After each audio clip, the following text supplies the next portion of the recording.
September 14th Muscatine City Council meeting.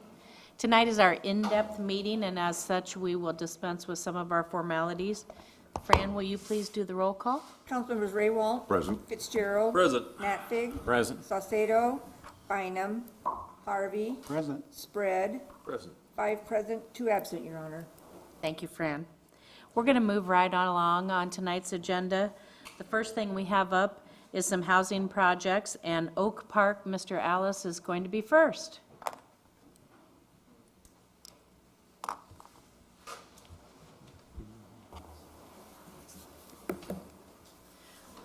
Hello, my name is Chris Ailes. Ailes, sorry. Yes, that's okay. I am working and serving as a consultant for Brian Fritz, who is the owner of Pioneer Property Management. He will also be the developer for Oak Park LLC. By way of qualifications, I've recently completed the Gold Coast, and I'm currently working on the Naval Station projects up in the Quad Cities, providing a total of 67 apartments.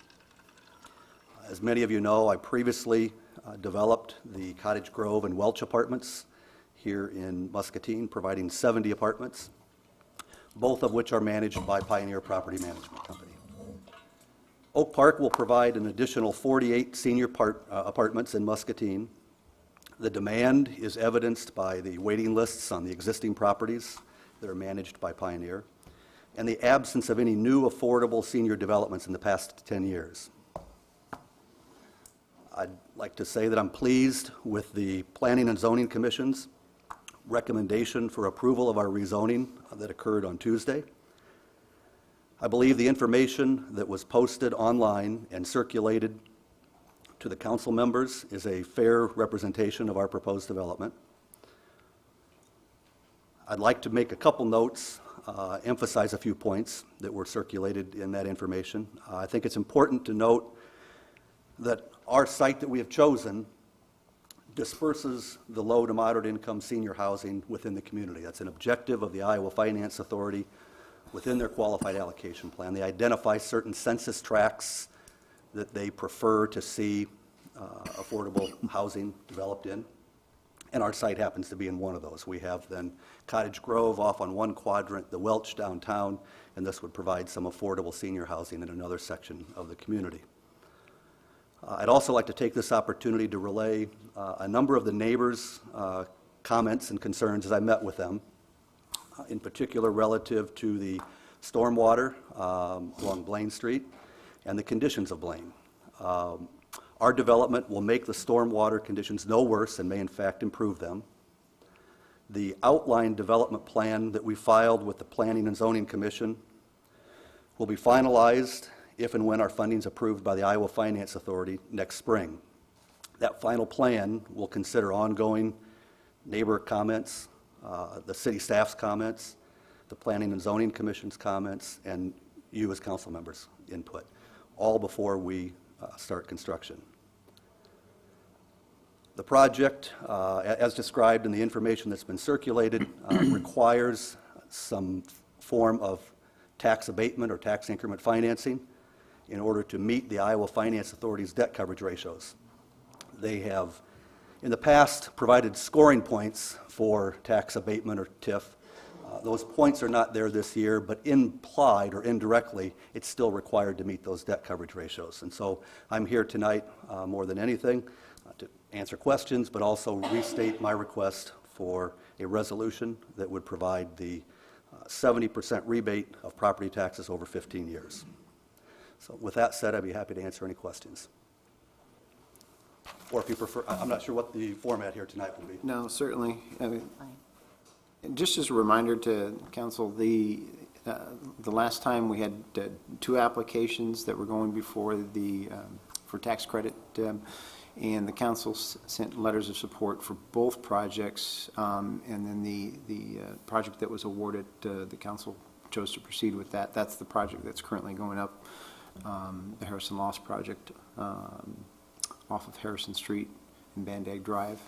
So, Chris, do I understand that all 48 units are seniors? Is that correct? That is correct. Identical to the population at Cottage Grove.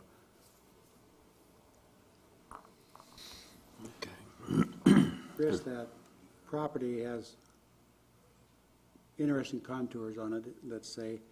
Are you going to kind of flatten it out, or are you going to build with the contours? Well, I think that as you mentioned, it is a challenge, and I think it's enough of a challenge that we couldn't flatten it out. So I think we'll have to utilize the contours there. Make it more interesting. It will. I've developed a project up in Davenport that's referred to as Meadowcrest out on 53rd. And it would be very similar with respect to the elevation changes on the site. So if anyone had an interest, you'd be free to drive up there and take a look at that. Apparently, stormwater runoff was recognized as being a possible issue because you do have that retention pond there. Are you going to have any other storm sewer, or is that going to be just all surface going down that retention pond? I suppose the best answer to that is that we'll listen to all the comments from all the folks that I've mentioned earlier, and then when we prepare our preliminary site plan and then our final site plan, the engineers will address that specifically. Chris, you mentioned that P&Z gave some approval this week, and I hadn't read about that. What was that, please? Yes, we met on Tuesday with our request for rezoning, and I think the vote was 5-2, if I have it correctly, recommended to forward it to you for your consideration. Thank you. What about you mentioned comments about the neighbors that live along, I guess it'd be Fifth Avenue. You didn't comment on that tonight? Okay? Because I've gotten some emails yet this afternoon. Yes, I'd like to know how you addressed that. And I think I read in here something about maybe some different landscaping or trees or something, but I need to know more about Okay. how you responded to that. Met with, I'll say, probably half of the residents on Fifth Avenue that were home the day that I was out there. And our landscape plan will provide a buffer between those homes and our development. One of the other things that we've talked about, in the information you have, you'll see two site plans. One is the landscape plan, and the other is our preliminary site plan by Martin and Whitaker. The landscape plan shows longer driveways coming back into each one of the buildings. You'll note on the site plan that was prepared by Martin and Whitaker, the parking is along the street, our interior drive. That was to reduce the amount of concrete or asphalt and reduce the stormwater. So we shortened up those drives or eliminated those drives. That will also allow us to suck those homes between our private drive and those residences on Fifth Avenue into our property and increase the size of that landscape buffer. Now, meeting with the residents, some of them preferred a nice landscape buffer. Of course, most of them preferred nothing. They'd like it to stay a farm. But that aside, some preferred a landscape buffer, some preferred fencing, and so that's something that we would work out between now and our preliminary site plan and our final site plan. But we are going to leave the space there for a buffer zone and work with them to design that buffer. Greg, can you remind me again of the TIF you said was 75% for 15 years? And that's equal to what Harrison? So the last TIF, we kind of backed into that amount. It was 15 years, I believe 75% for the first 5 years and 70% for the last 10 years. Was it 15 or 10 years, Nancy? 70 for the last 10. Right, 75, and to get to around $683,000 in incentives. This area is in neither a TIF district or a tax abatement district. We're going to talk a little bit about that as the fourth item under this particular item. And if you'd like, I had a couple questions ahead of the meeting. Andrew could certainly address what can be developed there today versus this planned development as well, if that would be helpful. I think so. Would you mind addressing what can be done today without approval versus the planned development process? Thank you.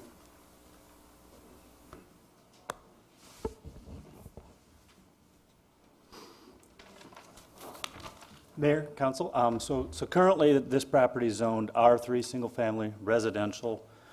What that allows for is lot sizes down to 7,000 square feet that have to have at least 60 feet of frontage along a public street. So when you do the numbers accounting for stormwater and the necessary right-of-way, that works out to, you could build 48 single-family homes in there, and then the required setback under the R3 from the adjoining properties would be 25 feet, so they could build homes up to within 25 feet of the current property lines. So the setback on the front would be 25, and the setback on the Yep. back would be The 25? rear, yep, And what's the minimum in between the properties? 6 feet. 6 feet, that's what I thought. Okay. I want to be sure I That's pretty understood you, dense. Andrew. After the presentation we heard at 5:30, to build this development, we would be foregoing the possibility of 48 single-family home lots. Is that correct? I don't know, what I'm saying is that's under its current zoning, you could develop 48 single-family homes on that That's a- property. That's a yes? That'd be a maximum amount, That'd be the maximum amount, 48 to 50.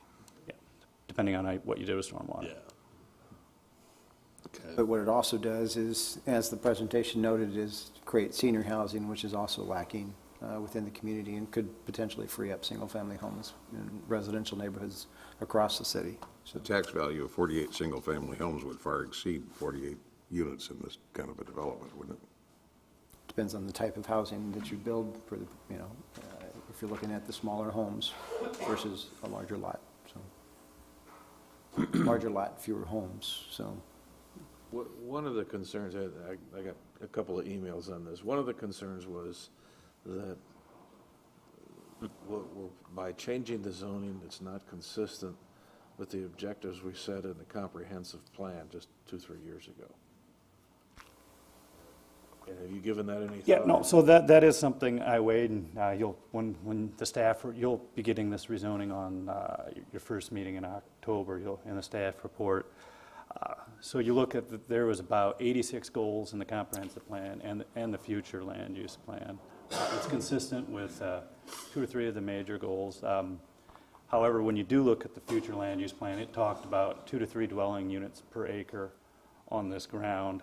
This works out to 4.7 acres per ground, but I think, in my analysis, that was outweighed by the other goals it met, because with this rezoning to 48, from 48 up to 48 single-family homes to 48 senior homes, it wasn't a net increase in density, so. In fact, it's probably a decreased intensity. Well, I took the time, a few minutes last night, to look at the maps from the comprehensive plan. Right. And it's a little confusing, because I saw the R3, then I saw what this was, but then right behind this one, I think there's another piece of ground that's actually zoned for high density. I mean, Zone for? well, I don't know, I'm looking at a map, now I shouldn't say zoned, yeah. We'd have to look at that, but that's all right. I'll make sure that I can, I'll add that into the staff report that you'll Okay. get prior to when this comes up to you. Tom, you're talking about the property just north of this? Yeah. Along Izet? Yeah. I would have guessed that the logic is closer to the bypass, would have supported higher density, kind of like Yeah. you see at the end of Mulberry. I think that's what the map shows, yeah. And then just a quick question, you're seeking a letter of support, your application due date is, and you need a letter of support by, Caught me off guard. It's middle of November, if I remember correctly. Is that right? The 18th. Just read that. Okay.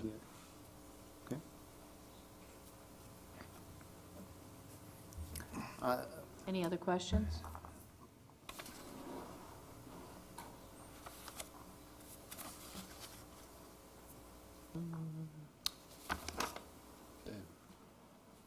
So we have 3 presentations tonight, Your Honor. Yep. And then, council, we have a brief discussion on TIF and tax abatement, just a very brief, high-level discussion, and then council can choose if they'd like to, if there's a consensus tonight to provide support, if you'd like to put it on a later agenda, have time to think about it, and put it on a regular meeting, just, we'll need to know, or have some direction, what the consensus is on moving forward. So I believe Muscatine Landing was the second one, Your Honor. Greg? Good evening, Your Honor, Good evening. members of the council. My name is Greg Jager. I am an attorney in the Davenport area at the Pasternak Law Firm. Here tonight with Mr. Bob Bucher. Bob, if you want to come up too. What we wanted to talk about for just a moment is Muscatine Landing. I will tell you that I met with your staff a couple of weeks back, and what they said to us was, tell us what your plans are and tell us what you're looking for, and then we will get you in front of the council. So that's why we're here tonight, is to talk a little bit about this proposal. Like the other people who are speaking to you this evening, we are hoping that the council will assist the development of this program, of this development, with tax abatement, and we will use that tax abatement then to make the application to the state for the workforce housing tax credit, just as the other applicants are doing. To give you a quick sense of where we are and what we're talking about, I went very high tech. I used, three pages there? Thank you. Let me grab that for you. I went very high tech. I used your Muscatine area geographic information map to show you the area.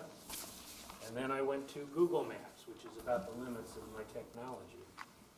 Thank you.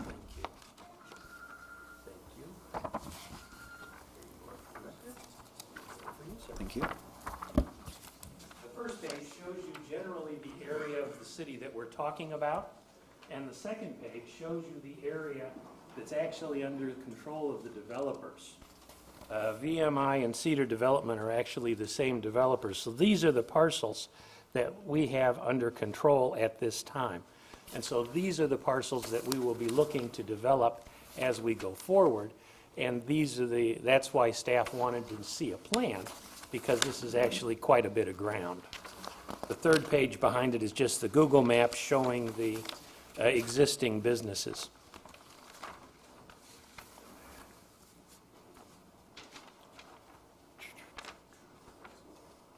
While Bob.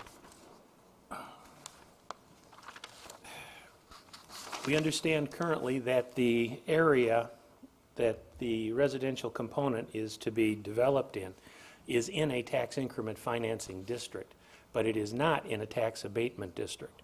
So one of the things we are asking the city to consider would be to establish a tax abatement district for this area.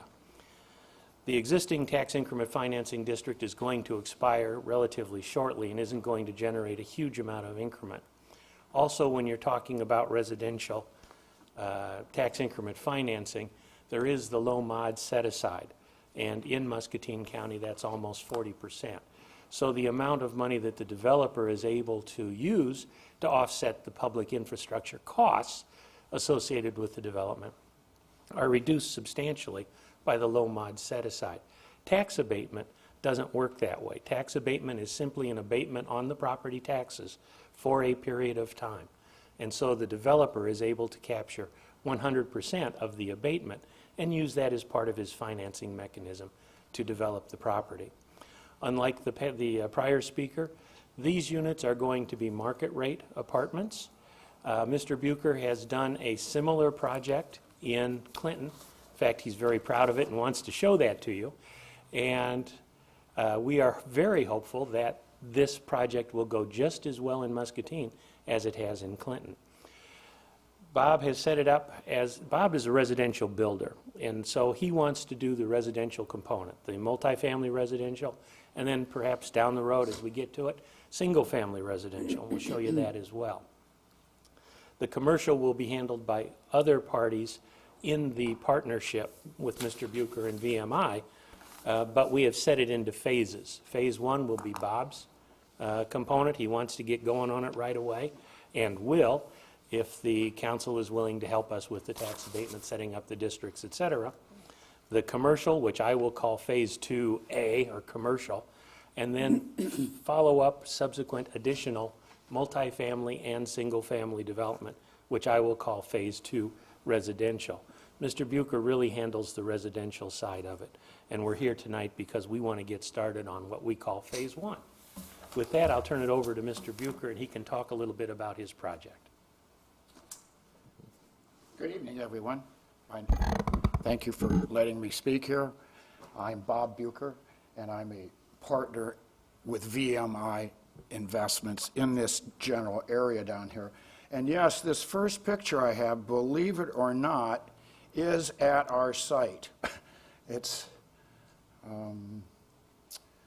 this is another picture from our site. The front porches, some of the front porches in the development will look out onto this, and we're going to have a little park around it. This is on the east side of our development.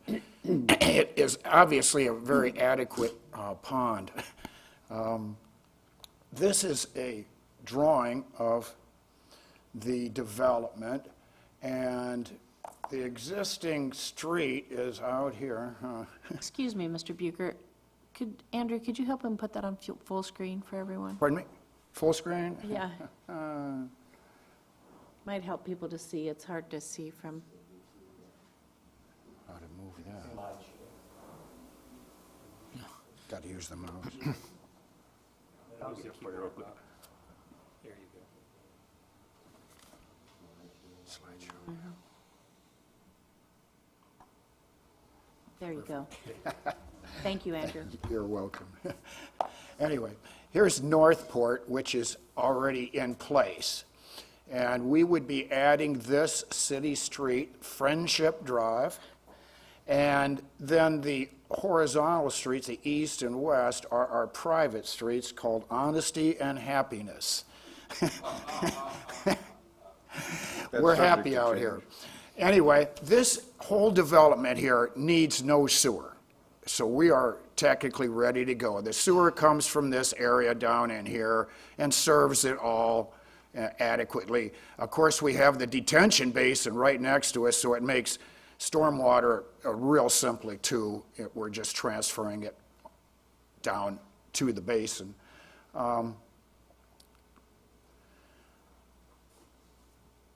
What we are doing here is townhomes, attached single, I like to call them single-family homes, basically. This is really the new economy housing. Now, we can't build detached economy houses. It's just impossible. So we've got to attach them, but still have the amenities of a traditional home, such as the most important one, 2-car garages attached. Every unit would have their individual garage, granite countertops, wood floors, stainless appliances. Really what this stems from is a national trend that people are actually not going to be owning homes as much. They're going to start renting more because the younger people don't hold jobs as long, don't want the responsibilities of home ownership, but yet want a very nice place to live. There are currently no apartments like this in the city. These are more expensive than what is here now, and none of them have, of course, the garages. This is our project in Clinton. We started last year and have in a 14-month, 120 people living there already. We're still going, building as we have people moved in, which is what we will be doing here also, because we're doing it in stages. It works out. It's been extremely successful up there. It's just it caught me off guard even. I mean, we just can't build them quick enough because of the amenities, nice kitchens, spacious living rooms, wood floors, open floor plans, bigger houses, laundry rooms, front porches. Every unit has their own individual front porches, and they face one another or they face the pond. So it does create kind of people get out, and there's lots of interconnecting sidewalks in the whole thing. All of our private sidewalks lead into the public sidewalks. If everything goes well, this winter, we plan on in the spring to start construction, getting all of the public infrastructure done in the first year, which would be that Friendship Drive Street, and almost all of our sewers, and then build about 24 units. The second year, we'd build about 60 or so, 54, and then finish it off in the third. We're capable of doing this in 2 years. Once again, it's all stemmed from market demand. Of course, we also have to lease these as we go. So it's a marketing and construction project at the same time. If I could just interject for just a second on that phase one. Remember, this is currently not subject to any kind of a tax abatement district, and we'd ask the city to take all the steps necessary to do that. We understand that that's going to take some time, and we hope that that can be done over the fall and winter months so that we can start work in the spring. Our timetable is ultimately dependent on what the city is able to do.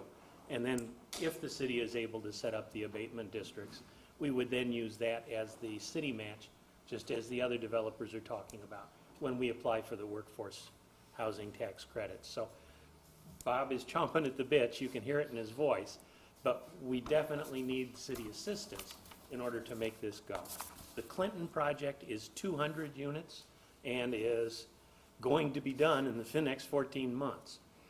This project is 100 units in the first phase, and as Bob says, he thinks he can do it start to finish inside of 36 months. Again, market rate, this is something different than what the city currently has, and it's something that is selling like gangbusters just a couple of cities away. Thank you. Our second phase of this project requires a sewer. All right.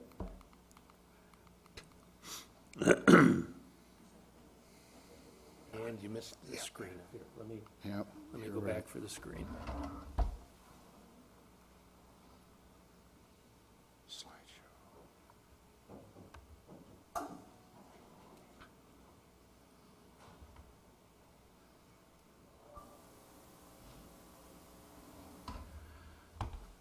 This shows the first phase is down in this section down here, and that's Northport going there.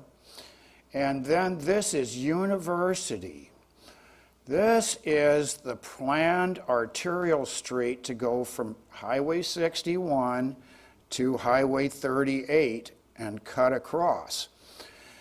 Of course, you're familiar with University the way it is.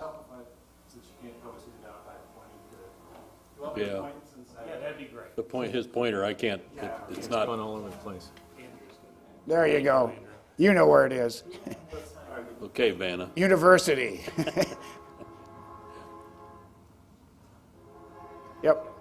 The arterial street. Andrew, the arterial street? The arterial street. Okay?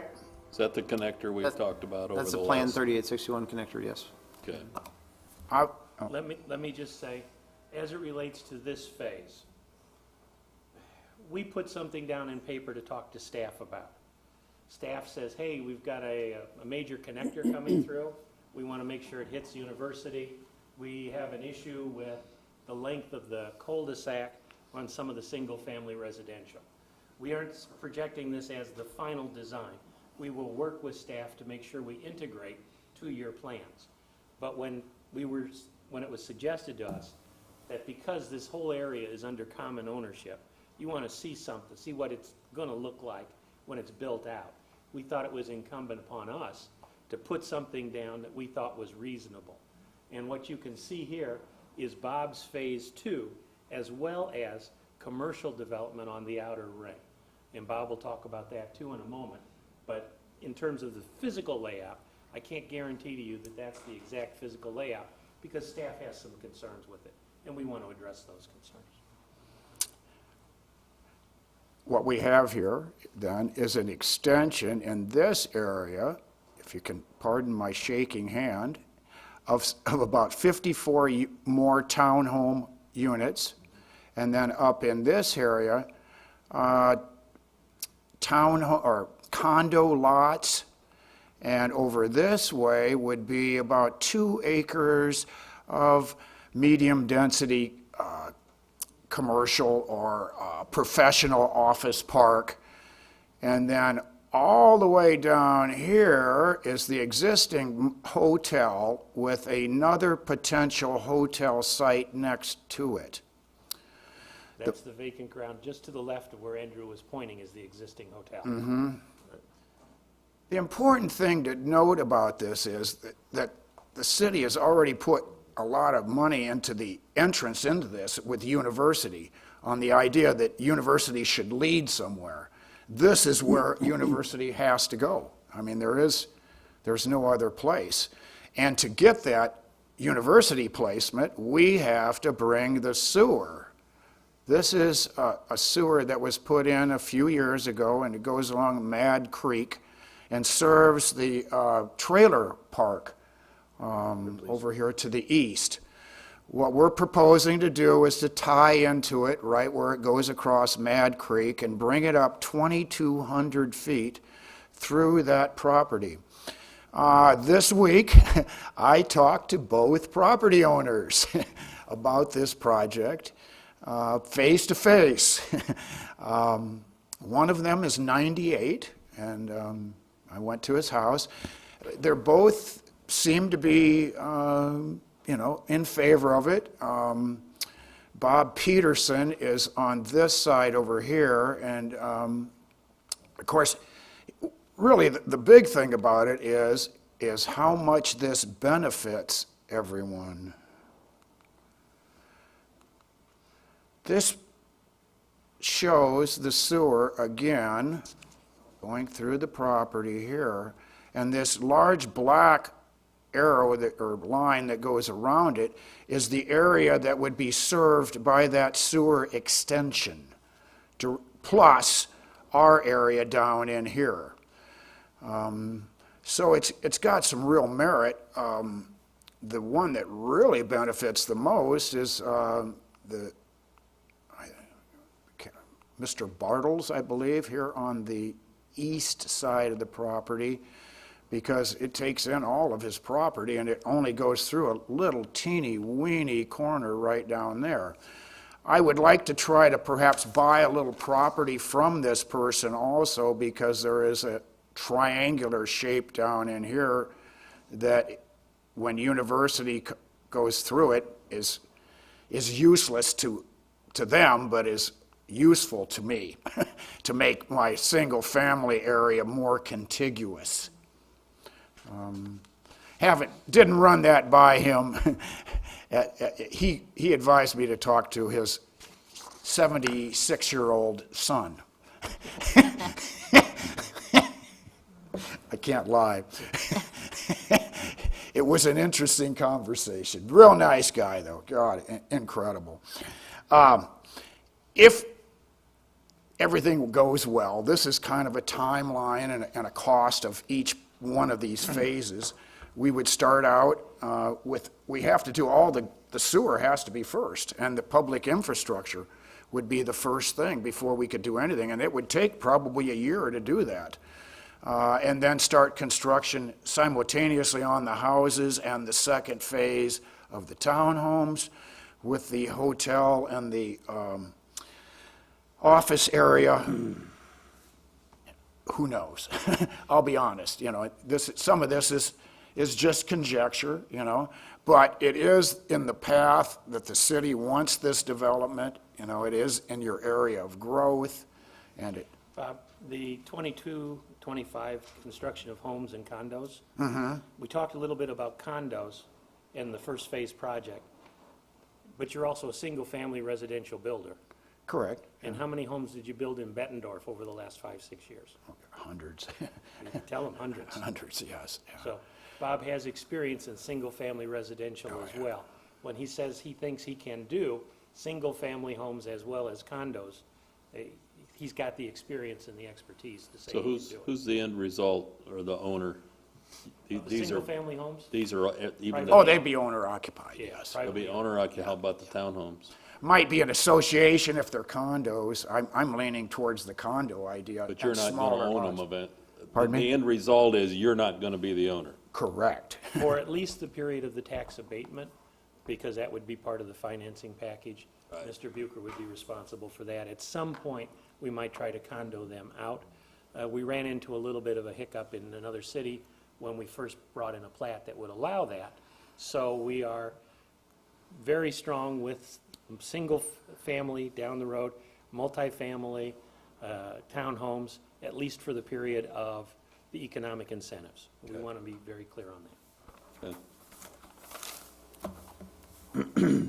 The hotel construction, again, the commercial part is really to be handled by other parties, but we wanted to show it because staff wanted to see what we think it should be. The hotel construction, $3.5 million, would be adjacent, located adjacent, but we don't have anything signed, we don't have a party. That's just how we would market it. And there is from the second page of the handout I gave you, you saw there's a little black rectangle next to existing restaurants. We are marketing that hard. We think that may be sold or closing in the near future, and we think that could be commercial. On all of this area, we're asking for tax abatement, and we figure that if we can get the tax abatement, that will help offset some of the costs of all these improvements, notably the sewer. When it comes time to, Bob, I don't know if you got it on another screen or whether I should keep talking. Go But ahead. On, I don't. as it comes to Well, yeah, I the tax abatement on single-family residential, if you set it up so that it's a 5-year single-family abatement, and we sell the house in year 1, the abatement actually will go to the subsequent purchaser of the property. It doesn't help us by providing us revenue that would be used to offset some of these costs, but it does help us in the marketing of those single-family residential properties by being able to say, if you buy, you'll get taxes abated for the next 3 years or 4 years, or however long we get it set up. So it's a marketing assistance. It doesn't help us so much in funding the construction costs. I'm sorry. It was coming. People ask me the time, and I tell them how to build a watch. I apologize. It's okay. That was, you got it. Okay. All right. Any questions? You said Comments? market rate rentals. What are we calling market rate rentals? These are going to be about $1,250, Okay. And the square footage, 2 and 3 bedrooms? $1,380, Okay. That's the 2-bedroom or the 3? 3, and 2s. Okay. If they're 2 bedrooms, there's 2 huge bedrooms. Oh, okay. Very So it's the same square footage. Pardon me? The same square footage. Correct, yeah. Other questions? Again, Your Honor, what we're hoping the council would consider would be establishing a tax abatement for the entire area. Perhaps even the council might want to consider outside of our boundaries to further develop incentives. That's a council decision, obviously. We are, Might if help you, in the if- sewer. yeah, if you Well, do really. an abatement, the state statute provides certain methodologies of abatement, as well as allowing the city some flexibility. In the Clinton area for the abatement, what we were able to receive on the townhomes was 5 years at 100%. And that's not a specifically listed schedule in the state code, but it is less than what the state code would allow in all of its or its maximum schedules. If the council goes down this path, we would like to talk at the appropriate time to consider that as an option. It worked out very well for us in terms of financing and figuring out what our expenses were going to be over a relatively brief period of time.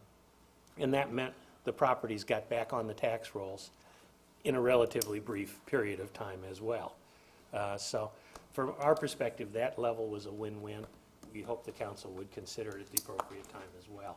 So again, what we're asking for, the abatement district, we'd sure like to be eligible for the abatement, and just as the other developers are doing, we're going to go to the state and ask for workforce tax credits. It's a different, it's not the same program, but it's certainly the same agency and pot of money. And what we're asking for is market rate assistance. And again, if there's any questions we can answer, we're happy to do that. Is there a deadline for your particular program? Our biggest problem is the fact that you're not going to be ready by mid-November. Right. So, and I don't know how you're going to do it for Mr. Ailes if he's not in the district either. A letter of support saying it's the council's present intention to provide assistance by means of tax abatement is probably sufficient at this point for the application. And then what we would do is we would have to supplement it when the ordinance actually gets put in place. That's what was done last time, was letter of support indicating what the incentive was for the application. Thank you. Thank you very much. We appreciate the it. time. Next, we're going to hear on Miller Valentine. Hume? Thank you.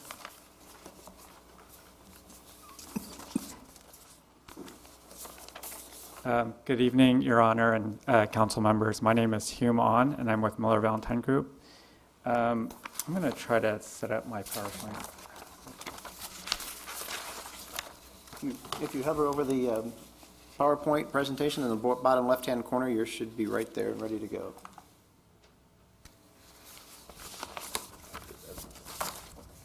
Yeah, you did.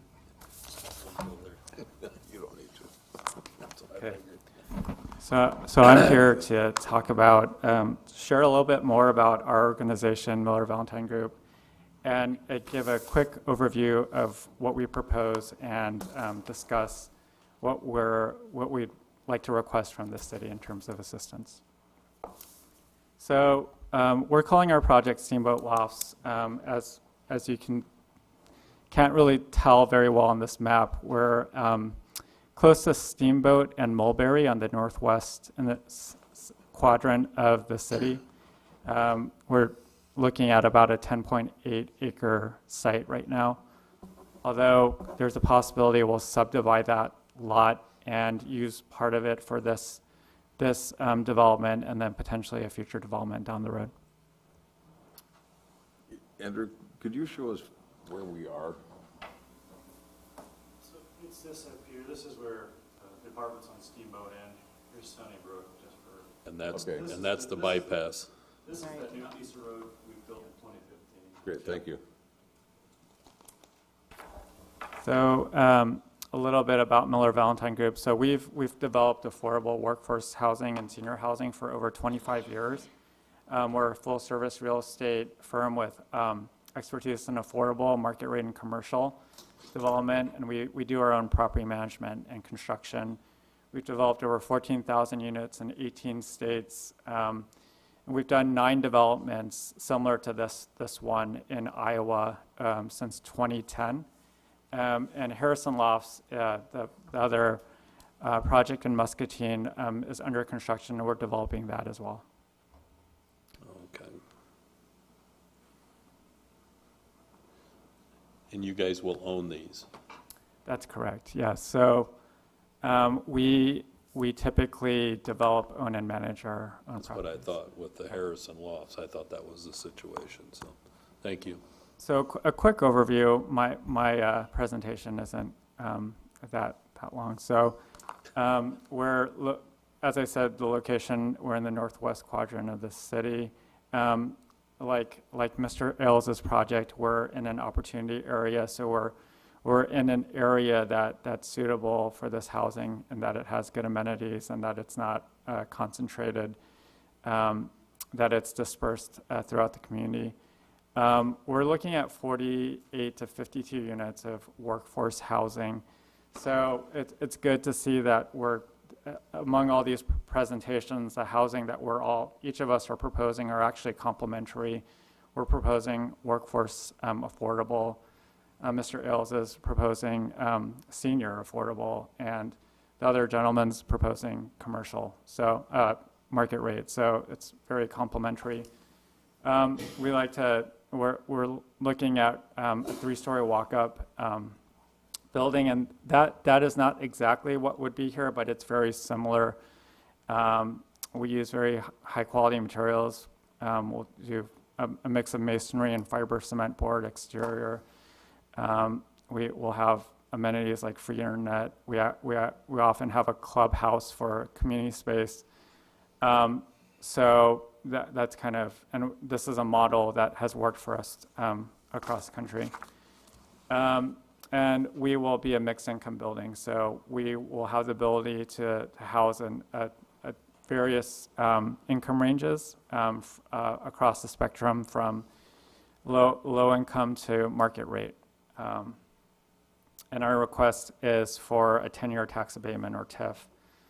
And then the other thing is we understand that Muscatine has a housing cluster, so I don't think, I'm not sure if this council is involved in that, but we'd also like to explore some support from that as well.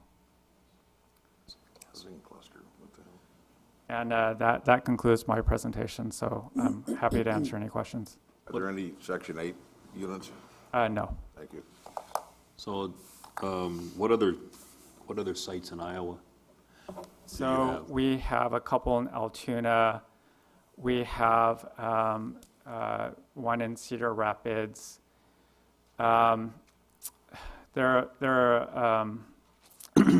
be honest, I'm fairly new to Miller Valentine, so I can give you the full list, so, yeah.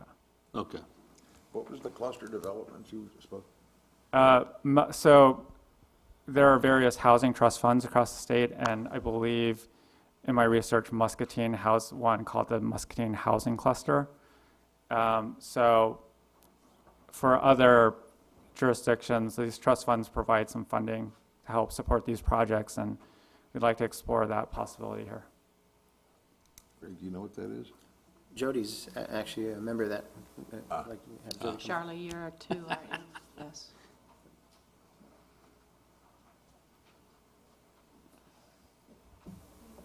Sorry, Mayor, Council.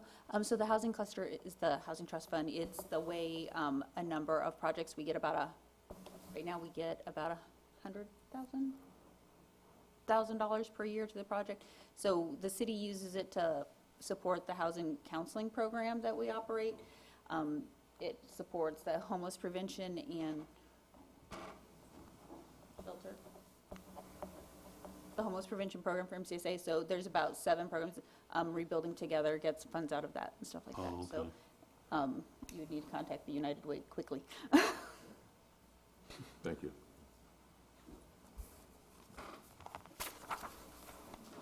Any questions? I don't think so. Okay, Thank you. thank you.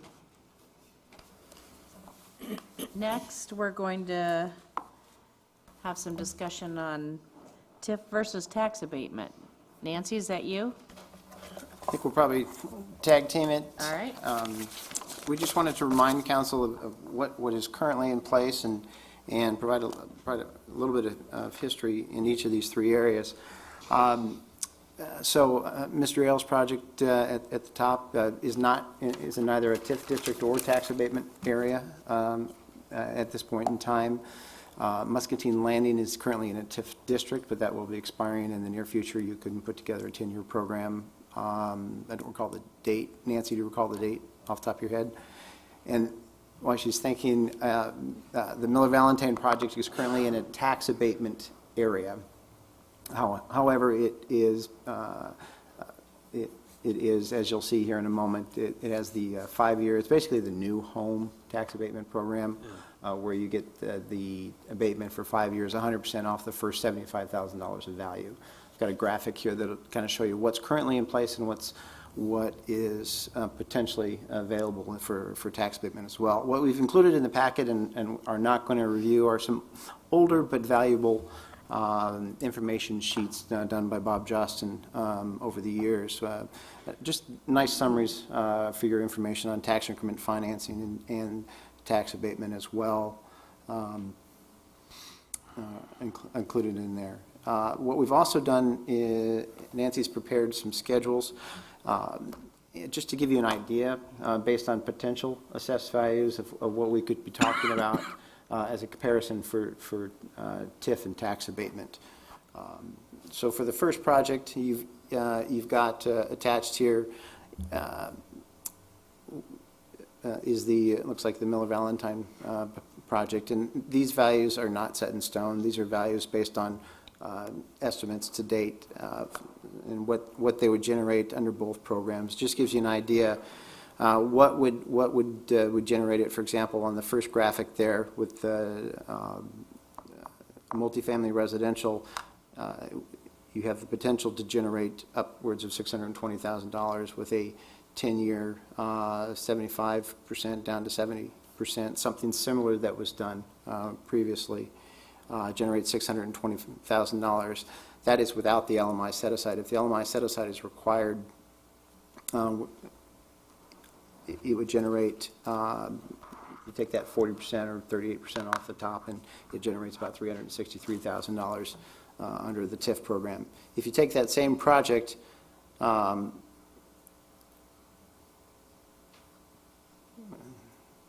doesn't look like it was included in there. If you take that same project,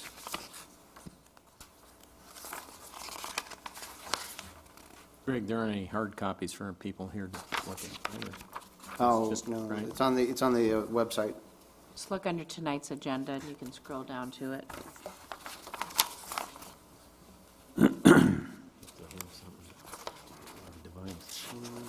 Or even later. Yeah, You have one? there's no hard copies in the audience Oh. for them to look at these. Yeah, I'm not sure which one you're looking for, the, Well, it looks like we got them out of order here.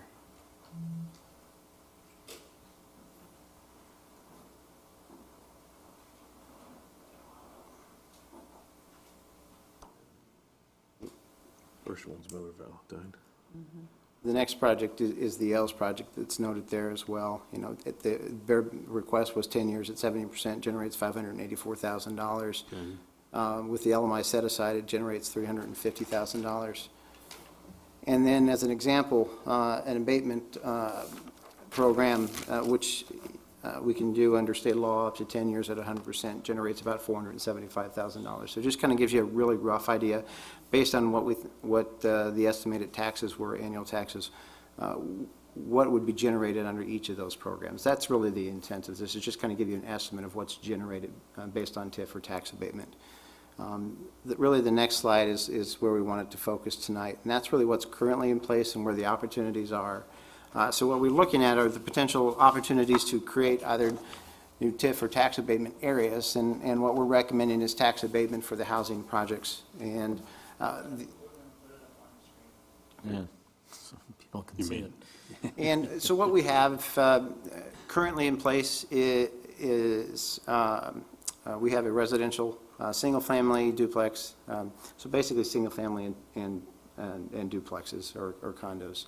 We have a new home tax abatement. We have tax abatement available in blighted areas and historic areas with slightly different schedules. In blighted areas and historic areas, you can go up to a maximum of 10 years and 100%. We do not currently have that in place. What we have in place now for new homes is a 5-year 100% based on the first $75,000 of value. For blighted areas, we have 5 years 100% abatement. And historic areas, we also have a 5 years 100% abatement for historically sensitive homes, and new homes, 3 years 100%. So in those blighted and historic districts, we do have the ability under state code to go to a maximum of 10 years and 100%. Multifamily residential is what is also currently missing from our tax abatement program, and we have an opportunity to explore anything three units and over. Under state code, you can go to a maximum of 10 years or 100%. The market rate Muscatine Landing project that was noted tonight was asking for 5 years, 100% for their multifamily residential projects. So you do have the ability to go to a maximum of 10 years, 100%, and there are several communities that have done so to incentivize development. We also have commercial abatement, which I'm going to leave off for tonight because really the focus is housing. What we're looking at, there are several next steps. all three entities are looking for council consensus and support, but what we're looking at doing or recommending, we'll have several next steps that we need to do. We either need to establish a TIF district in one new area, Mr. Ailes, development, or amend the TIF district where the Miller Valentine project is proposed to go, because currently we basically have the residential program or the new housing program. And then for the Muscatine Landing project, we currently have tax increment financing in place, but we do not have tax abatement in place for that area as well. So what we would be looking at doing is bringing something forward to council for council consideration to amend our and add, either amend and add new districts. And For what we'd all, excuse me? For abatement. For abatement, we're recommending the abatement program. It's a simpler process. You don't have to negotiate each and every project. It goes on the consent agenda for approval once the program is established. So what you would be doing is creating an urban revitalization area. We currently have several areas. The city, you can go on the city's website, and the city a number of years back identified several areas in town where we wanted to incent development in those areas, blighted and historic, and in other areas as well. And we have abatement available in those districts. So what we'd be looking at doing is bringing something back that's more expansive, targeting several different areas, and then specifically addressing, making sure that we address these three areas if council is willing to proceed. And again, the red are what we currently do not have in place. We've talked a lot about infill opportunities in Muscatine. And as you can see, we do have some opportunity to do something more than we're presently doing. And at the same time, while we're working at, with these three developments, we're looking at bringing back something to really incent that infill and drive infill to where we already have infrastructure. Those small lot developments are now available for building under the revised zoning ordinance, and bringing that back forward for council discussion. So I'd like to put together more of a comprehensive program that doesn't just address these three projects, but has some more opportunities in blighted and historic districts as well. So that's kind of it in a nutshell. Again, we do not presently have in place the multifamily residential program with that maximum 10 years, 100%. We do not have that in place. So if this project, the Miller Valentine project would move forward today in that area, they would be eligible for 5 years, 100% off the first $75,000 of new value for that building, for that one building or per building, rather than something greater than that, up to 10 years, 100% off the entire value. So it's a much different program and broader, gives you more flexibility to add that. Now, what we may want to consider, in addition to simply construction, is whether or not infrastructure is required for these projects, whether that be streets or utilities. And we may want to factor in that to the consideration on how much abatement the city is willing to provide. So we would like to come back, if council is willing to proceed, what we'd like to come back with are some proposed plans to address all three projects, as well as blighted and historic districts, and bring back those amendments to council. What the three projects will need, and prior to their application, I believe it was in mid-November, is a letter of support from council indicating our willingness to proceed. And what we did last time, we had two applicants that both applied for tax credits, and the city supplied letters of support for both of those projects, since the successful applicant moved forward with tax increment financing, not TIF. And that again equated to 15 years, 75% for the first 5 years, and 70% for the last 10 years, or $683,000. We kind of backed into that number to get the maximum benefit for their application. Yeah, and the others had plot or site plans. Yes. But the Miller Valentine, the one out on Steamboat, would they be extending Steamboat in and through the property and build adjacent to it, or is that going to be a stop at that point and be a private driveway into the development. I would let Mr. Hume. Hume? Yeah, we're going to explore that with the city further. Okay, thank you. So to be clear, the three pro formas in here are TIF. The three pro formas that you've got in the presentation here are TIF, they're not tax abatement. And then the one on page you've got in here is abatement is right before the graphic. Right. Kind of gives you an idea of what abatement would be at their requested amount. It generates about 475. So you can see what the difference would be. If you go to the page before, tax increment financing without the LMI set-aside generates 584. Yeah. With the LMI set-aside, it generates $350,000. And with tax abatement program as requested, it would generate about $475,000. So you just got to, it's only there as a guesstimate based on rough assessed value, just to kind of give you an idea of what each program would generate.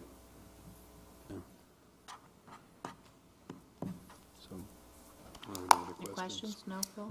When do you hope to bring forth that information? Well, the applicants all need letters of support prior to the submittal date for November, so we'll have to bring that question back as soon as possible. And this is September. We could certainly try and put a draft plan together. There's a process that obviously the council will either have to amend or adopt an urban revitalization areas and go through that process. But we're trying to have an outline of the scope and the program to council here, hopefully next month. And but they will need council discussion and consideration on a letter of support for their applications in advance of their application. So, At some point, would we be deciding individually on these then? yes, that's what. Yes, so. Unless there's a consensus to provide a letter of support, then I can certainly do that. But I think you could certainly bring that back at a later date to a council meeting and put those three items on for council action and a letter of support. Okay. But if you've got the developers here tonight, if you have any other questions for them. So. Doesn't sound like it. Can't think of anything. Okay. We're going to move on then. We have a presentation by Adam Thompson.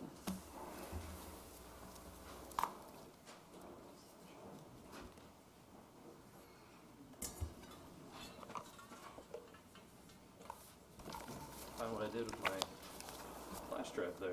Oh, there it is. Everyone was putting their presentations on when I came in.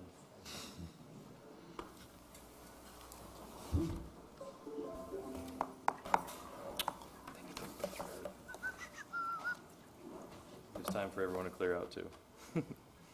Utilities are available, they may not be using them. Mayor, Council, thank you.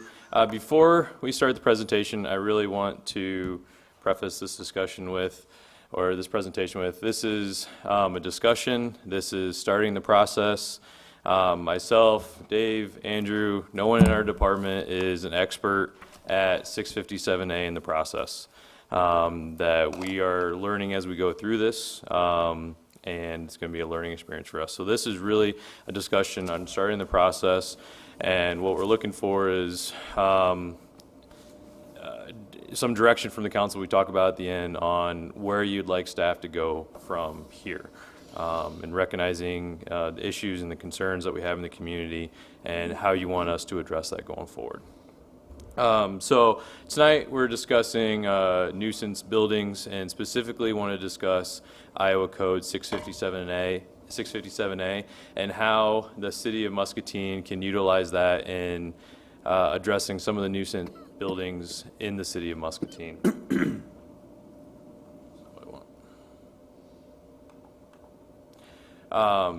So these are the methods to remedy nuisance properties in the city of Muscatine. We have building abatement, which we use quite a bit now. A lot of that's for weeds or snow, or if there's a building boarding up windows, or fixing things on a building that are considered a nuisance. We use that quite a bit.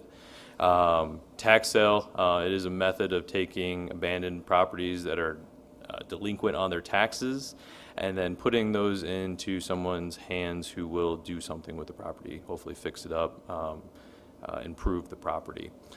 Some other options that we have that we don't currently use very much or don't use at all is municipal infractions and Iowa Code 657A that we are going to talk about here a little bit more.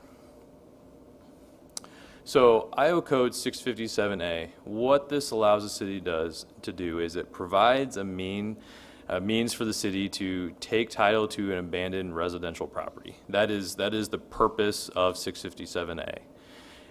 There's other benefits that come from it as well, but the key point there is abandoned residential properties. That's specifically what it's targeted to. So the ideal properties for 657A is, first of all, they have to be residential properties. 657A does not work on commercial properties. And the next 3 points are fairly important. So it has to be abandoned, as in not occupied. It is preferably that the property is delinquent on property taxes and that the utilities for the property are abandoned or disconnected. So those are the three big points that the courts look at when determining whether a property is abandoned or not. There are this list here provided in the code section that helps a court determine whether a property is abandoned or not. Now, you don't have to meet all of these, and there's our court cases have shown that you don't have to meet all of these, but the big ones that they're really looking for you to meet is the it's abandoned, it's not occupied, the utilities, and the taxes. There are some other ones here I want to go over. So under the utilities currently being provided, what they're looking for there is, are they paying utilities on the property or are they not? If the building is occupied, if the building is unfit for human habitation and occupancy. So that's really if the building is posted or not posted for occupancy. If the building's exposed to the elements, the building's boarded up, past efforts to rehabilitate the building. Now this is really more the lack of efforts to rehabilitate the building. The presence of vermin, debris, and uncut vegetation. So are they taking care of the property? And then compliance with orders from our housing officials. And then really any other evidence that we can show to the court that the property is abandoned. So the process, and again I apologize as this is too small to see up there.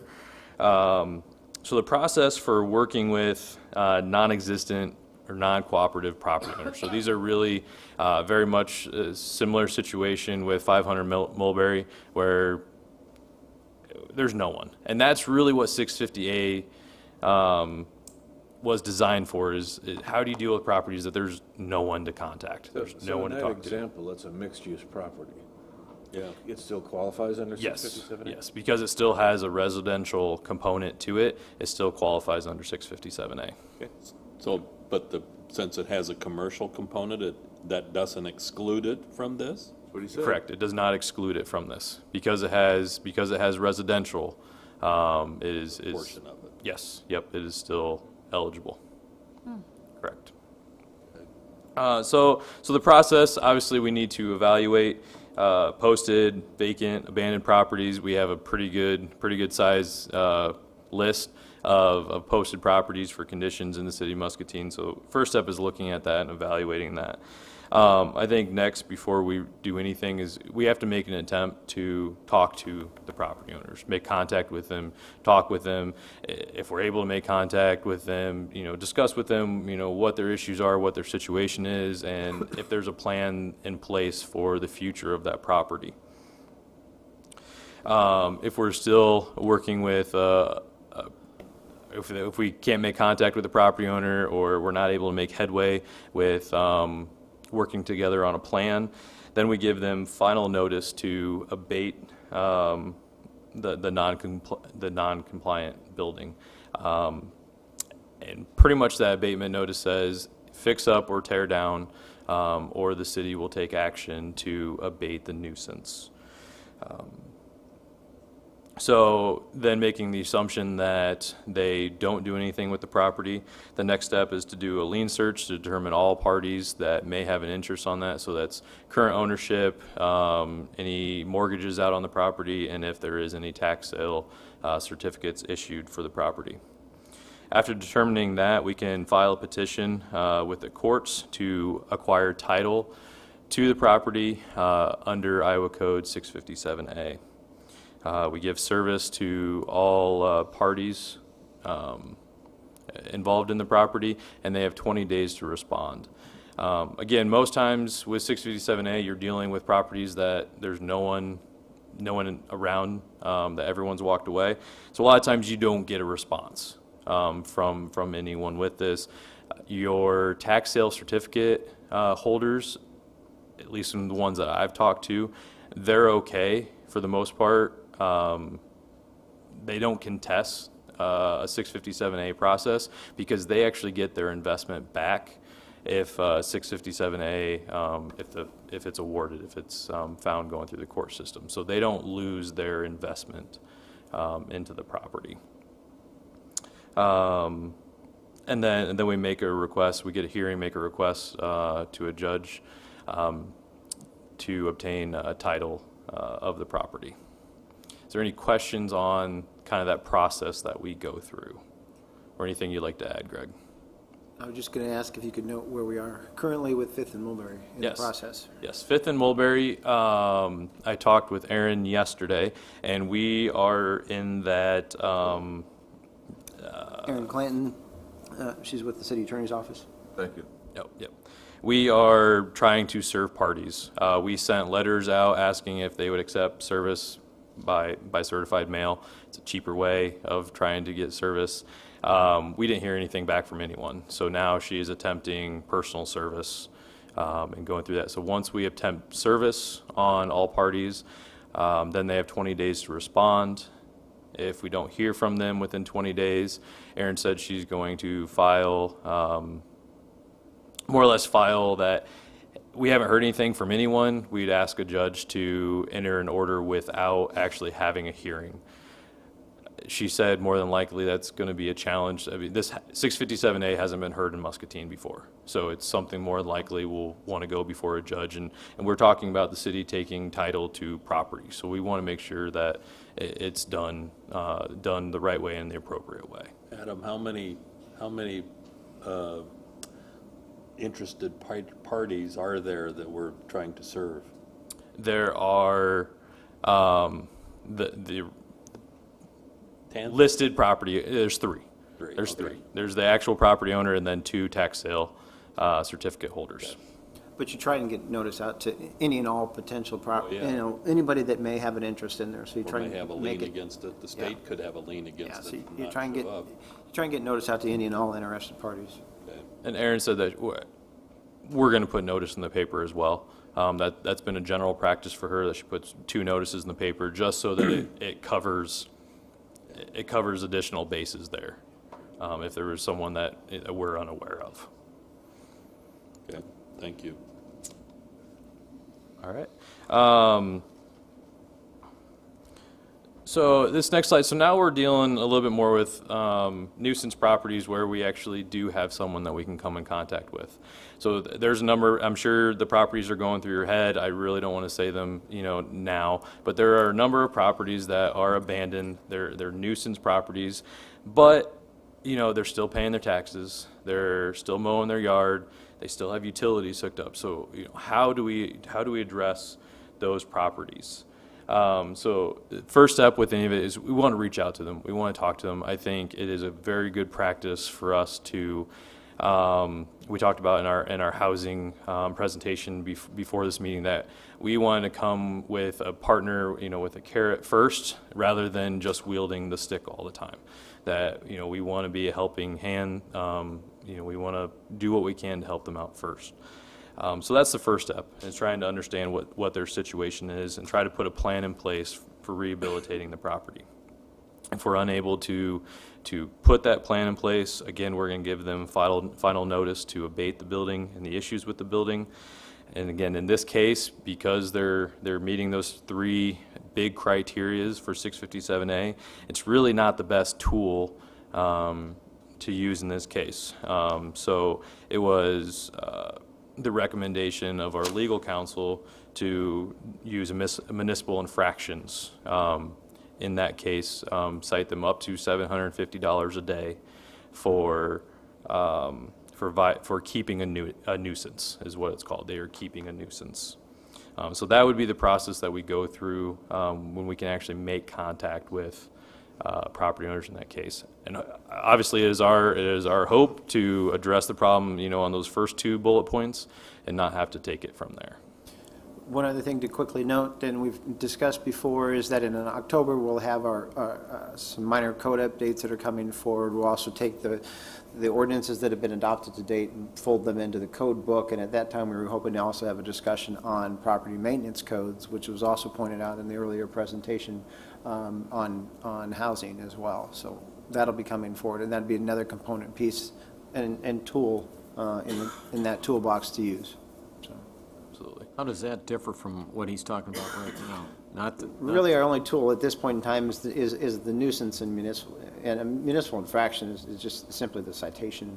But it's $500 the first time and $750 per day thereafter. Typically, it's not enforced by a judge at that amount, but it is allowable under the law. Property maintenance code is really just a higher standard that's provided for the property. Now, I'm not suggesting that we go all out and start dictating colors and and styles and all those types of things. Really, just looking at the issues that have come up in property maintenance and maintaining normal maintenance is being done. Normal maintenance and things that affect adjacent property owners and values. Okay, good. So the city now has clean title to a property. So what do we do with it from there? We don't want to hang on to a property and have increased liability for any great length of time. We want to shorten that as much as possible. So how we dispose of the property. And this is, I was hoping to come, before you tonight and say, this is our recommendation on how to dispose of properties, but there's really not a cookie cutter way to dispose of every property that we have. That you really have to look at the situation of the property and the circumstances to know what is the best method going forward.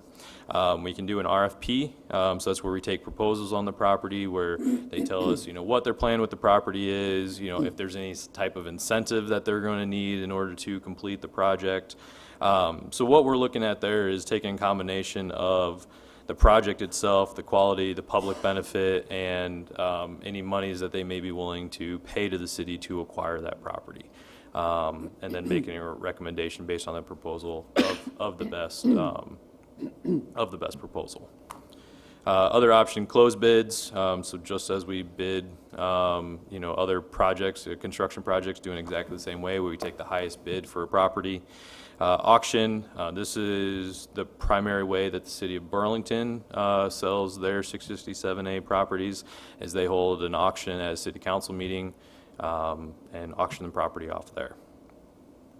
We can put a sale sign on the property, use a real estate agent or an attorney, and just sell it at market rate, whatever market rate is for that property, and negotiate with those individuals.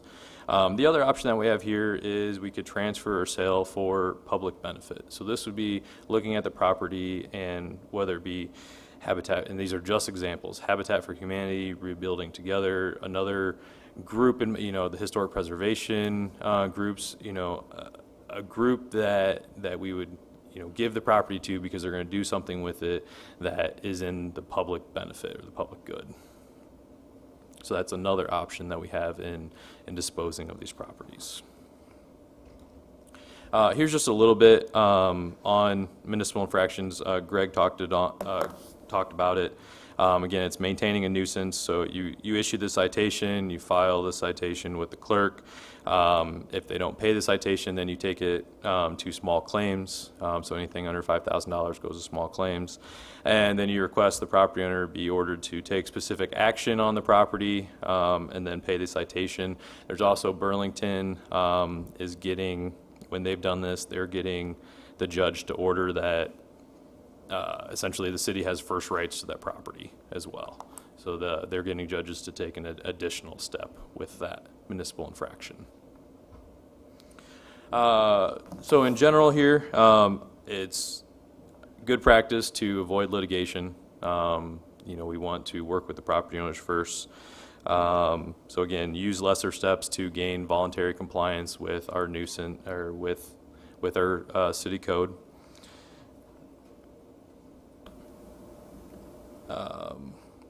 So again, this is magistrates or the courts are more sympathetic to cities in situations where we've tried something else first, that we're not just wielding the stick.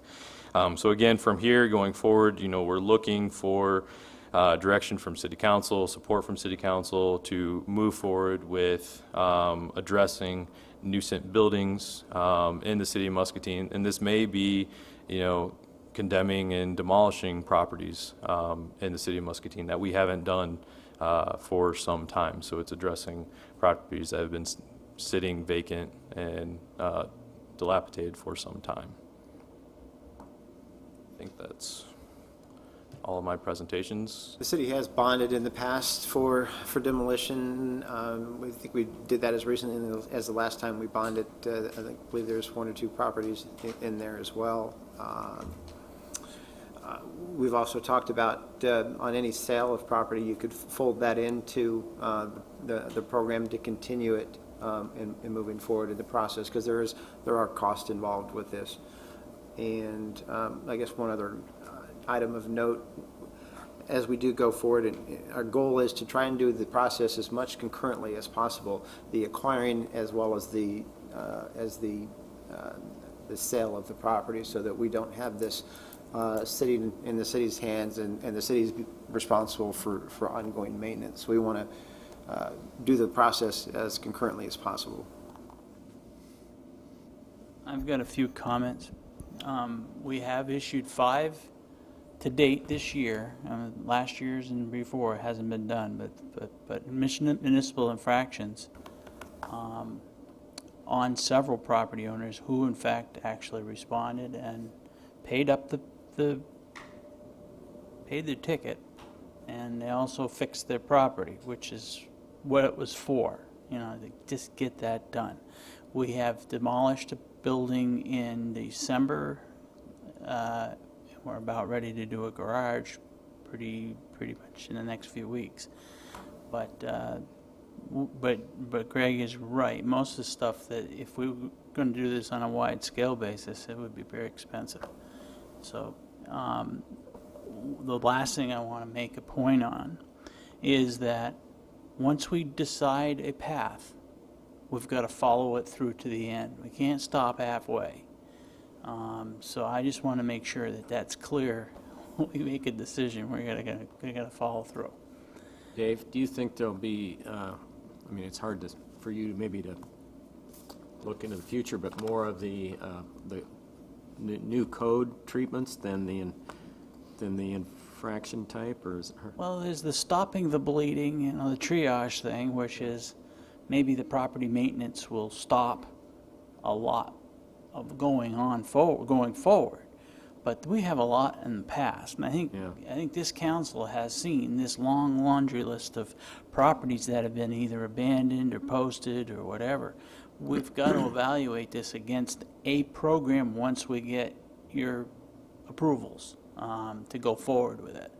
But that's, I remember bringing this to the council a while back, probably around the beginning of the year, or first quarter anyway, and since then, because my plate got pretty full, I assigned this project over to Adam, and I think he's gained a lot of knowledge, and he's gotten a lot further down the road, but as he said, and I agree, we're nowhere near being an expert. In fact, nobody is in this particular county. But it is a tool, but the municipal infractions one is also a tool which we are using, and I think it's a real positive one. Both combined together or whatever. As was mentioned earlier, a number of communities are working with local housing trusts or with local nonprofits. So what they're doing is identifying a property, a home that either needs demolished or can be rebuilt.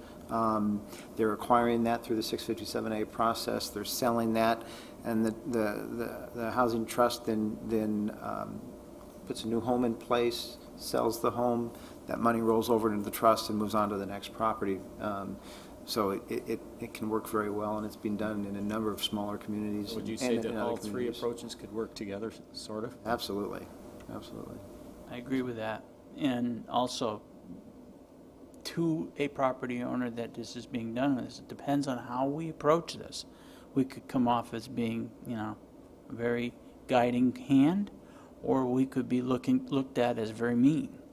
So we've got to accept either of those courses of being one way or the other. We do it right now every day on being a nuisance abatement group, we got to be mean sometimes.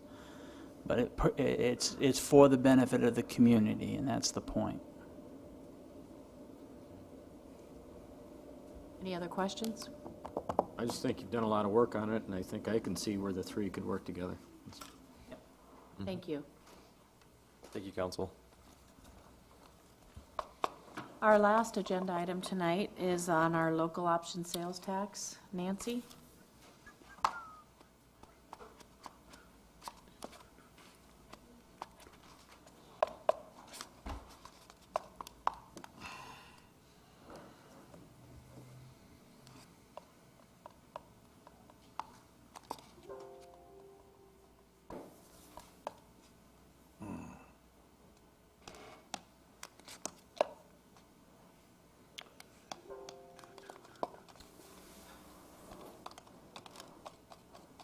Might want to just shrink that one.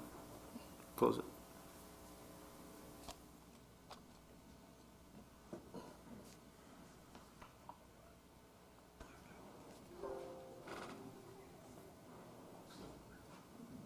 See it. Thanks, Andy. Andrew, you should never have learned how to do it. That thing never works without a hitch.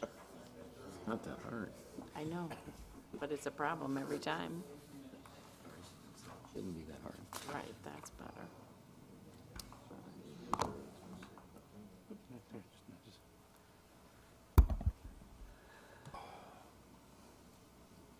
That almost took longer than this presentation's going to be. One of the city council's goals for this year is to look at the renewal of the local option sales tax. So we've been working with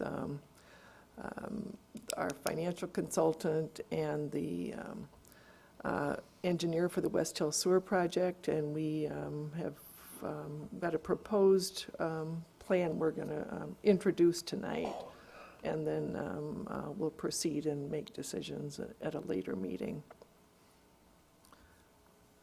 There's some key dates involved in this.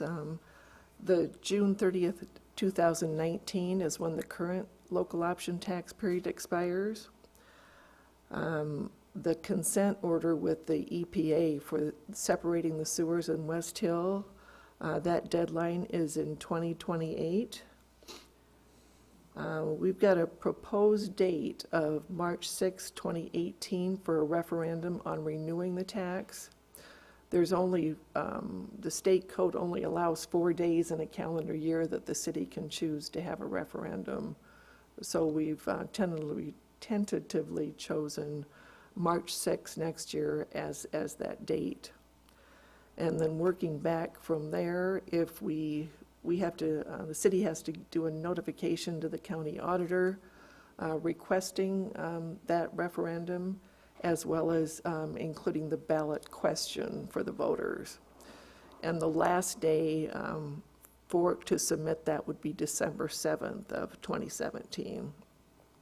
That is the very last day. We can do it earlier rather than waiting for the last day. That'd be good. The West Hill Sewer Separation Project.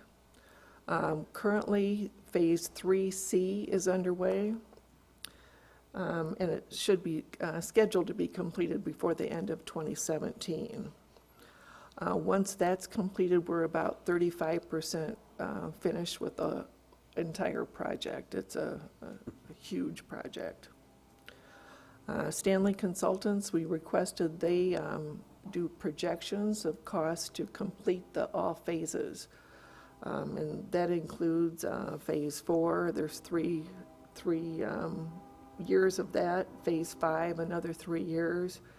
And Phase 6, it's actually shown in their projections as 5 phases to Phase 6. The total estimated contract cost for those phases 4 through 6, just over $32 million. And then in their projections, Stanley Consultants has added 25% to cover engineering, project management, and related costs. So the total remaining would be about $40 million. And that does reflect a 3% annual increase in material cost each year. Working with those cost schedules from Stanley's, we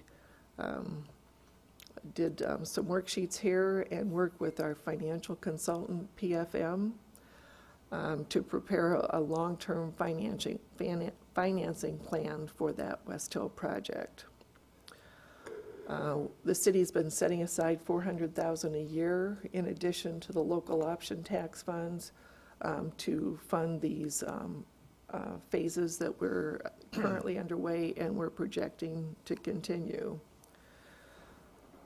The local option currently for the 80% that's allocated for sewers currently generates just over $2 million annually.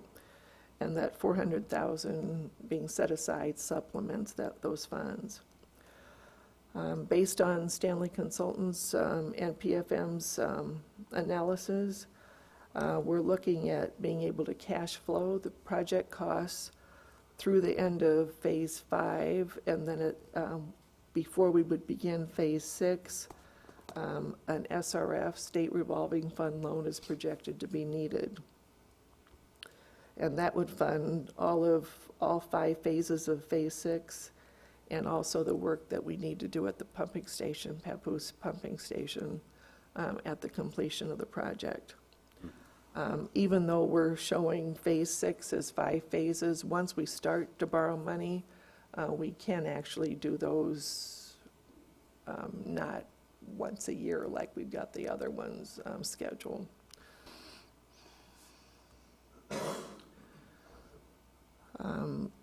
PFM's analysis projects the SRF loan amount to be $22.8 million. The SRF loan, and we used that when we did the renovation of the water pollution control plant, you can actually draw the funds down as you need them for project costs, and that way you don't pay interest on money until you actually are spending it.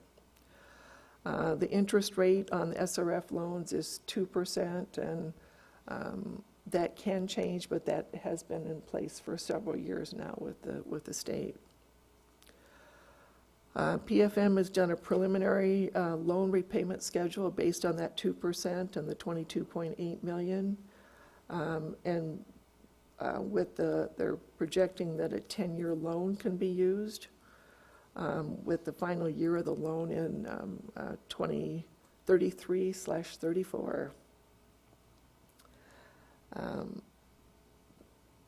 And that plan, PFM's plan, is based on continuation of the local option tax after its current expiration.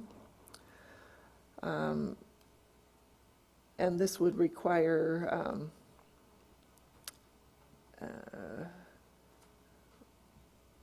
that the local option tax be in place from its current expiration of June 30th, 2019 through June 30th, 2034. And with using those dates, this would require a 15-year local option sales tax period, but that would fund, that 15-year period would fund both costs as we incurred them and would also fully repay the SRF loan.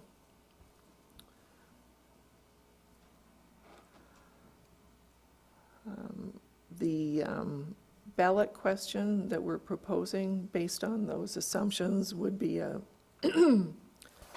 continuing the 80% sewer, 20% street allocation for local option sales tax projects, and also adding language that would include debt service on sewer projects as well as current costs. We're proposing a 15-year term for the local option tax, and having that in place prior to the start of the project would, if it would be in place, then the project could be completely done without impacting the city's property tax rate or sewer rates.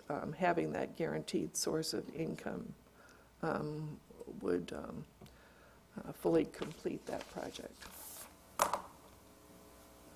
Again, we're looking at possible March 6, 2018 referendum date, and if City Council concurs with that, prior to that referendum date, we would prepare information for the City Council and the public to demonstrate the uses of that local option tax and the benefits of having the West Hill Sewer separation project completed by its by the consent order deadline.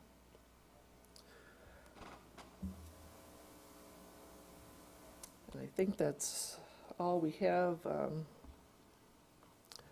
for the presentation. This is, again, is just an introduction, but it was the numbers based on our current assumptions. They did come together for, I think, a reasonable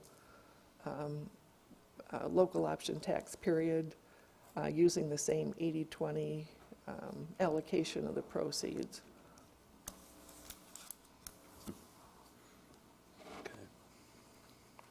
Any questions?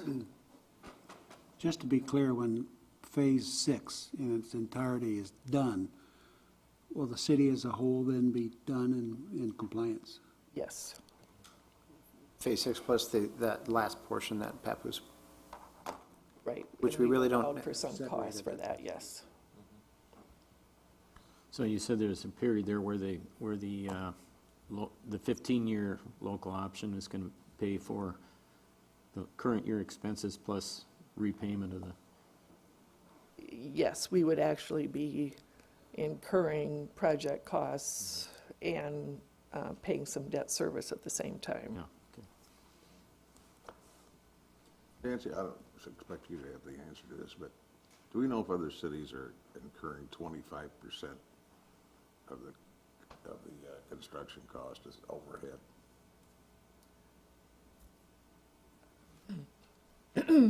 I think that's an assumption that Stanley Consultants uses. That wasn't our choice, but there's a lot of variables when you're trying to project out, as long as we are. Well, they do have a history of what they've done before. It's 25%. But there may be, extra work, that they find once they get into projects as well. $8 million for overhead. That does cover the design, the engineering design, as well as the project management during the construction, though. Contingency, and we did ask them up front to make sure that the numbers were updated and brought up to current year, and then project out at a rate of 3%. So we're more comfortable with these numbers than we were previously. So it could come in cheaper. It all depends on when it's let and how many bids we get. And if the federal government doesn't decide they want us to do something else. Absolutely. Like treat the stormwater that we've separated now. We're working with knowing, we're working with what we know right now, so. Thank you. Any questions for Nancy? Nutrient stuff. Yeah. Thank you, Nancy. All right, we are to comments. Councilman Raywalt, do you have anything you'd like to share tonight? Only that it's a pleasure to see that the city engineer has been forcibly returned to this jurisdiction from his hideout in Montana. Councilman Spread? Nothing this evening? Councilman Natvig? Does Jim have just a 60-second recap for the public on how the project's going? Which a lot of us know. project? Mississippi Drive. Mississippi Drive. That's all I have. Okay. 30 seconds, whatever. So how long you been back? This Monday. Oh, okay. So you got a week's worth of information almost. Yeah, yeah. I'm completely back into the projects. Mayor, Council, Mississippi Drive is progressing nicely. All of you who think it's too dry, please take into consideration that I think it's just right. They have gotten all of the utilities done in those areas in the stage 1, phase A, whatever it is, in those plans. Just as of 2 days ago, the underground contractor is progressing outside of the box, headed down on the next stage, which is down towards Contrary Brewing, headed towards Broadway. I believe we discussed that previously. And it's making good progress. I mean, it's good news at this point, and I'm happy for that because I stood up here and gave you guys a lot of bad news week after week after week for a while there. Jim, given that it is prime construction. Yes. Yes. Is this a good time to say, hey, let's put some more people on this thing and take advantage of it? We have weekly coordination meetings. We review the schedule that's there, and we mention it every week. However, it is the purview and the responsibility of the contractor to decide whether he wants to do that or not. And honestly, even from my perspective, the underground getting to Broadway is not going it doesn't appear to be a problem. I don't think it's going to be a problem. It's not going to be a problem. The multiple crews that I think you'll see is when the paving in stage 1 is done, and they still have to get that paving down to Broadway, I think you'll see long days, multiple crews, working weekends. But thus far, they've declined the opportunity to participate in extra crews, huh? What's that? But thus far, they've declined the opportunity to participate in extra crews. They've worked extra days, they've worked weekends, but there have been multiple crews out there when they had the need, but right now they have I am pretty sure there aren't multiple crews out there right now for that underground work. But they're on schedule. They're on schedule, I think. Schedule 4 or 5. Yes, well, the schedule that has the October 13th Yeah. completion date for that phase. And the only thing that's pending out there for that is some current coordination that we're doing with the hotel. And we had a meeting with regards to that and have documented some of those things in writing, and those meeting notes are being reviewed right now. So I would prefer to just distribute those out when they've been all reviewed and finished. Okay. I know you didn't ask, but I know you're curious. The trail is going along very nicely, and I believe within, let's give ourselves some time. So let's say a month it'll be done, but I think it'll be before that, actually. And you have all seen the impact of the closure of 5th Street with the sanitary sewer separation. That's the last leg of that work. And Cleveland is going to jump into the next phase Monday or Tuesday, I believe, of next week. So, anything else? Thank you, Jim. Thanks, guys. Councilman Harvey? Nothing tonight, Your Honor. Councilman Fitzgerald? Nothing tonight. Staff? Nothing tonight, Your Honor. I just had a couple things. First of all, something I'd like to just remind everyone, it was brought to my attention yesterday, somebody walked by and saw a flag in somebody's garbage. If you have flags to dispose of at I've lost the name, Legion, American Legion. There is an old mailbox that's painted there, and you can just put your flags in there, and they'll dispose of them properly. Coffee with the mayor. The next one is September 23rd at Happy Joe's at 9 a.m. Then I wanted to bring to everyone's attention the Sound the Alarm project that we've been working on with the American Red Cross for October 14th has been postponed. A lot of the Red Cross people have went down to help with the hurricane relief. So our local firefighters are planning on doing something, and there'll be more on that coming out soon. Save the date, please, for the Fireball Run, September 26th from 11:30 to 2. And then finally, I just wanted to mention to everyone that Tantera is putting together some donations to take down to Texas. And they have a truck at Hy-Vee, and they will be there until 5 o'clock Friday. They're looking for donations of things like bottled water, things, baby items, pet items, little travel size, personal hygiene items, things like that. If you have the opportunity to stop by and give them some donations, they'll send them all down to Texas for us. That's all I have for tonight. Thank you all for coming. Do I have a motion to adjourn? So moved. We are adjourned.